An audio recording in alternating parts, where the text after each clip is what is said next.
From the boyfriend who's trying to win you back after the breakup, and the director who didn't just adapt the sitcom, he was born into it, comes a brand new take on the Fantastic Four. What if it wasn't terrible? Say that again? That's the bar? The Fantastic Four. First steps. I guess that could be the bar, sure. You've seen the zany cartoon versions. The one that made Josh Trank disappear. And that Roger Corman bootleg you skimmed for the memes. Now, strap in for an adaptation that's totally passable. Regardless. There we go. Why don't you butter me up? Because the bar for success is don't make me embarrassed for ever liking these characters. Hooray! Low expectations. Shake up a retro visual cocktail that feels like a Mad Men watch party at Jackie Treehorn's, where you'll meet Reed Richards, who's like Tony Stark with the quips toggled off. I have nothing. I have nothing. He's married to Sue Storm, who may have had a personality trait or two before getting pregnant. Are you pregnant? May have. Yeah, pregnant. Yes. There'll be a... Look, I will say this. The aesthetic, best thing about the movie. And I will say, like, the acting's fine. But the aesthetic, like the whole setting, that vibe is pretty cool. Like, just the retro, futuristic vibe. Even though I wish there was more to that. Just a smidge to a degree. Because I wanted to feel more, like, embedded in it, like I was there. I still felt very much separated from what was actually happening, but I'll get into that later. Time dilation. How much of a dilation? Is it more than mine? They're joined by Ben Grimm, sadder than Eeyore with a kidney stone, till he meets a woman who thinks orange is the new snack. Very distinguished. And since no universe is safe from nepotism, Sue's brother Johnny is tagging along. Johnny loves space. Johnny loves women. Who breaks ground as the MCU's first openly horny character. Don't tell me how to kill sexy aliens! Stop calling her sexy! Okay, second. I'm touching myself tonight. There we go. Also, there's Herbie, their slave. All right, Herbie, let's start the baby prep. Also, there's Herbie, their slave. All right, Herbie, let's start the baby prep. Okay. Record. Herbie! Try to stabilize the engines! Herbie's building the crib, which I kind of felt was a you deal. That's why they didn't give him a mouth, so he can't scream. Wow. Thrill at their diverse range of powers that span from helpful to godlike to being a big, strong rock guy to still being flexible in your 50s. Though their real ultimate power is draining the world of all cynicism towards scientists, celebrities, and law enforcement. You baby-proof the world. They got every country to disarm and turn off their power. I won't even close my fridge when it's hot. Galactus is here, but this time, he's more Transformers villain than Cloud. There we go. Thank God. Thank God. Oh, hated that. This was cool. Who sends his assistant to give his food a little teaser trailer before mealtime. I herald your end. I herald Galactus. Oh my God. Shishala Ball, a lady who got her dome chrome to save her planet, cursed to shred for eternity, because surfing was big in 1966. So the surfboard, right? Is that part of your body, or is that... Watch her and Galactus make an offer not seen since Labyrinth. I will spare your world in exchange for the boy. I want my brother back, please. Forget about the baby. Or Austin Powers too. You get the motor, you keep your money. And I'll get your baby. Because everyone in the MCU wants to see a new generation of heroes. Fast. Robert Downey Jr. isn't walking through that door. Oh, right. He is, isn't he? Oh, yeah. Witness the battle of Surfboard versus Blackboard. L is the load, R is the lever arm connected to the load, Archimedes, the law of levers. With one awesome chase sequence through a lava zone full of aliens and geniuses fighting over a baby. Maybe that's happened twice this year, right? literally. And one third-act Literally finale happened. where Team Science workshops a very questionable plan. It's not my plan, it's our plan. It's the only plan. It's not my plan. I hate that It's a bad plan. Lure a cosmic being to Manhattan with the world's most obvious bait. That's bait. Hide all the small squishy people under his feet. And trust the strongest force in Marvel to take it from there. Mom rage. Mom rage. Yep. Man, if Thanos ever comes back, just tell Sue and Wanda their kids were trapped up his butt. Movie over. So enjoy another new comic book movie that zooms through the origins and gets straight to the good stuff. They defeated Red Ghost and his super apes. With plenty of fan service to please the diehards. The Puppet Master in the Bowery, the Wizard in Gramercy Park, and Diablo in Washington Heights. And an aesthetic more pleasing and unique than their usual slop. That may not be enough to bring the MCU back to its former glory. It wasn't. But might get a few Labs Disney subscribers to crawl back. Hey, sorry about the whole Kimmel thing. In this mouse, we believe in science, right? Or if you're the other kind of mad, it's about how immigrants mean trouble. Please? We need your money. Wow. Starring The Mandalorian, White Storm, Okay. What the Rock is actually cooking, Next of Kindle, Widow McGuffin, Shala Widow. Batgirl, How's Moman, Natasha Likestone, Made in Manhattan, King Ralph, and Galactus eats entire planets. But what comes out the other end? Does he literal bricks? Just because I'm not talking about it doesn't mean I'm not thinking about it. Wow. The Addams Family. Okay. Galactus has just passed Jupiter. I mean, sure, Jupiter's a lot bigger than Earth, but Galactus can't eat that one. Makes him gassy. Passing so many planets. that It's he could all. eat. So this movie, it's all right. I haven't watched it since I saw it in theaters. I like Superman more, not because it's the better movie. Neither of these movies are like great, Superman or Fantastic Four. Superman's just more fun, and I got more of that vibe of like, oh, I'm a kid and I want to be a superhero again. I got that from that movie. This movie was a little boring. I actually like passed out at one point for like a minute, but it was boring for me. Even the action sequences were just, they're bland.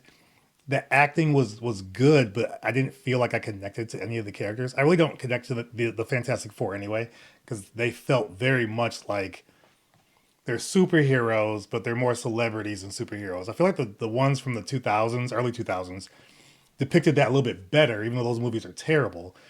But this one, I'm like, the one scene that I hated is how like the people are like, well, give him the kid, essentially. Like, hey, like, why don't you just give up your kid? Save us, save the whole planet. She comes down, Sue comes down with the baby, and she's talk about a story between, you know, her and I believe her brother, and talk about why she can't give up the kid. And, you know, it's kind of this sob story. You kind of feel like, oh, and then it's like, all right, bye everyone, and I'm gonna go back up to my tower and just look over you all. Like they just feel so disconnected from the people they are trying to protect. Ben Grimm is like the most connected because he's down there like doing stuff, but I feel like everybody else is just kind of like, yeah, we're up here doing our thing. You all stay down there, do your thing, but stay down there. And so I don't know. Maybe the comics do a better job. I didn't read too many comics for Fantastic Four, but how they're always depicted in live action, at least. That's the vibe I get. I don't really like that. So it never worked for me. But now let's get to the pitch meeting. I heard a couple people say I gave Ryan George a pass, or not me, but like the people that watch this already, because, you know, I'm always late. This isn't his best work. It's been a while, obviously, since he did a pitch meeting, since being off. I'm glad he's back. I'm glad he got time to be with his family. I'm glad he's back. But let's just see for ourselves, or at least I'll see for myself, because you all have probably seen this already. So you have a movie. What happened to your hair? I forgot about the hair. So you have a movie. What happened to your hair? Oh, I had a little nervous breakdown. What about you? I didn't do anything to my hair. Jeez. Great. So you got a new Fantastic Four script? Okay. Yes, sir, I do. And I was thinking we make It is this one different. not bad. Oh, I don't know about that. People get weird when we break tradition. I think it's worth a shot, though. Sounds risky, but okay. What happens in this one? Well, this version of the Fantastic Four is going to take place on this alternate Earth that has a style that's kind of retro-futuristic. Sounds like the Jetsons. It's exactly like the Jetsons, sir, and we're not even going to bother bother with an origin story. We're just going to show a bunch of news stories to get people up to speed, okay? And then also use that method for a fair chunk of storytelling for the rest of the movie. What was that? So anyway, turns out Mr. Fantastic got the Invisible Woman pregnant. Oh. Please stop imagining it. Yeah, no, I can't. Understandable. So did you have someone in mind to play Reed Richards? I mean, are you telling me that I have a choice? No, you don't. It's gonna be Pedro. Yeah, that's what I figured. How does he even find time to do all these projects? Honestly, I don't. I think he might have one of those Harry Potter time turner things. There's magic involved somehow for sure, sir. Anyway, then the Silver Surfer shows up. Uh-oh, surfer person. Yeah, and she's like, guess what, Earth people? My boss Galactus is gonna eat your planet soon. Damn! Yeah, so she says, you better use the next couple of months to say goodbye to each other and not to come up with some kind of plan, okay? Why would you give them such a long heads up? Hey, shut up. So then the Fantastic Four decide to go into space and see Galactus. Is he a cloud in this one? No, he's a big old purple guy. Oh, people love when our bad guys are huge and purple. They sure do, sir. So Galactus actually senses the baby inside of Sue Storm, and he's like, oh, I want that. You give me that, and we're good. Oh, he's looking to adopt. No, not really. He detects that the baby has intense cosmic power and would be able to take over his hunger. Oh, he's a hungry boy. Yeah, he's a big old purple hungry boy, and he keeps eating planets because his hunger's so insatiable. Now that's how you write a compelling villain. This guy's got the munchies, and he's sick of it. And people say that Marvel's fallen off. They do? What the f? Anyway, so the Jetsons escape real fast, and they get chased. That Marvel's compelling villain. This guy's got the munchies, and he's sick of it. And people say that Marvel's fallen off. They do? What the f? Anyway, so the Jetsons escape real fast, and they get chased by the Silver Surfer, and Sue freaking gives birth in space. Zero gravity placenta is tight. What? So then what happens? Well, they go back to Earth and give a little press conference like, hey, you know the big purple guy that wants to eat our planet? He said he would not do it if we give him our little baby MacGuffin. So don't worry. We obviously told him we would not do that. Okay. And then the whole planet gets mad at them because they're like, hey, you're condemning all babies. Right. Well, it's going to be hard to change people's minds on that front. Actually, it's going to be super easy. Barely an inconvenience. Oh, really? Yeah, see, a couple days later, Sue decides to introduce this little angry mom to the baby, and that changes everyone's minds on the planet. Everyone on the planet. Yeah. Sue's like, I will not sacrifice my child for this world, but I will not sacrifice this world for my child. That doesn't make any sense. I don't care. Oh, okay, so what's the plan? Teleport the Earth. What? Yeah, Reed actually did it once with an egg, and he's like, well, you know, Earth is just a bigger egg. Is it, though? Yes, so they want to do just that. Move the Earth to somewhere else entirely. Doesn't life on Earth kind of depend on our distance to the sun and things of science? Hey, shut up again. So the entire Earth starts working together to build teleportation devices before Captain Munchies flies over and eats the egg that we call home. Oh, wow, wow, wow. How long had it been? Wow. And meanwhile, Johnny's cooking up something too. Is it eggs? No, I mean, he's got something up his sleeve.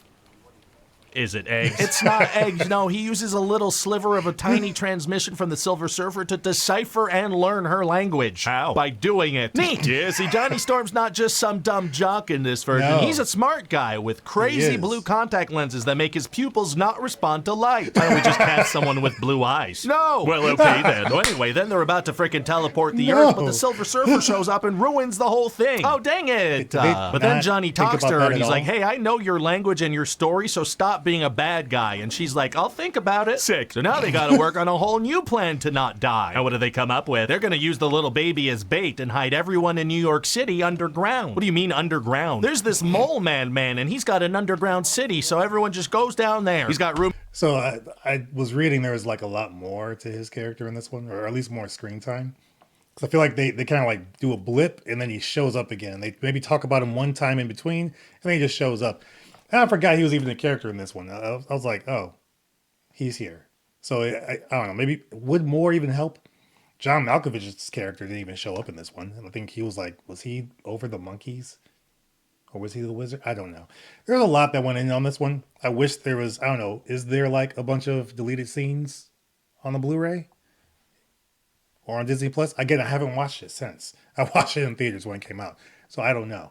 You tell me. For not only all his citizens, but all the citizens of New York down there? Yep. Well, then that sounds like the perfect place. So then Galactus shows up and he realizes that this is obviously a trap. Uh-oh. But then Sue gets this boost of crazy mom strength. You know, like when moms can lift cars to save their babies? Oh, I know all about that. A buddy of mine runs a garage where instead of car lifts, it's just moms in crisis. Hey, that's a bad business idea. Saved him a ton of money till the lawsuits. Anyway, so then Silver Surfer is done thinking, and she decides she's not a bad guy anymore, so she helps to kick Galactus into a portal. Amazing. But then Sue dies because she's superpowered way too hard. Oh, no? But then it turns out that the occasionally CGI baby can revive people, so he does that. Oh, fantastic. Yes, and then a few years later, Dr. Doom shows up because he's interested in the cosmic baby now. Dr. Doom, huh? We should get some big name to play him. Well, yeah, but also you don't want to seem desperate. Yeah, no. Actually, you know what? I don't care. You said people are saying we fell off. I am desperate. What the? Yeah, we're going to see how that goes. Obviously, you guys have seen the trailers, right? Well, the teasers that aren't really trailers. It's more like these are teasers that are hiding actual information. I don't know. They're trying to make it more than I think it is. But I'm looking forward to Doomsday. I think, sort of. Dune Messiah, Dune Part 3, I'm looking forward to more. I'm probably even looking forward to Spider-Man Brand New Day more than Doomsday. But Doomsday is going to be cool. There's aspects I want to see. I want to see the X-Men return. They're probably mostly going to die, but who knows? I'm just interested in this whole Robert Downey Jr. Doom scenario and how that's going to work out. I heard there was something about them not even acknowledging that he looks just like RDJ. Maybe they'll do that in Secret Wars. I don't know. But I feel like you have to acknowledge the fact that he looks, not RDJ, the fact that he looks like Tony Stark. You got to acknowledge that. There has to be something. So we'll see. We'll see. Thanks for watching. Favorite one from you in the comments. Both are funny. The pitch meeting I thought was good. I feel like he really didn't miss a beat. Except for that, it was like one joke in there that didn't really work. But I feel like he didn't miss a beat. Maybe this is me. Maybe I'm just like, I don't know. I've been getting caught up on things, but I enjoyed it. Your thoughts in the comments below. Thoughts on Fantastic Four? Where do you rank it, maybe, in the MCU movies? It's better than the other ones, the old Fantastic Four movies, and the one with that Josh Trank did. It's better than that, but it's still just like an okay, like the Honest trailer said, passable movie. That's my thought. So your thoughts in the comments. Let me know which one you like more. Pitch meeting, Honest trailer. Let me know. As always, I'll see you on the next one. Peace.